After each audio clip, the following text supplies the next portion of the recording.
I'm Eric Peden with the Houston Methodist DeBakey Heart and Vascular Center. I'd like to invite you to the 2019 VASA Practicum on May 10th and 11th at the Houston Methodist Research Institute.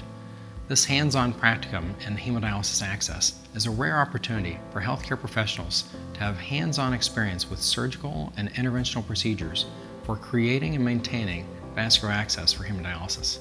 Led by nationally recognized faculty, you will attend didactic presentations, workshops, and participate in one-on-one discussions. In addition to the informative lectures, you'll spend a full day in the hands-on workshops with expert-guided rotations. You'll get to practice vascular access procedures on cadavers and in live animal lab. Be sure to take advantage of the superb networking opportunities. The first evening, you'll enjoy a cocktail reception.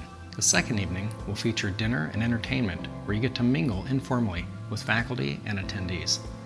This two-day conference, which offers CME credit and CEUs, is designed for physicians, nurses, and technologists involved with dialysis access and maintenance.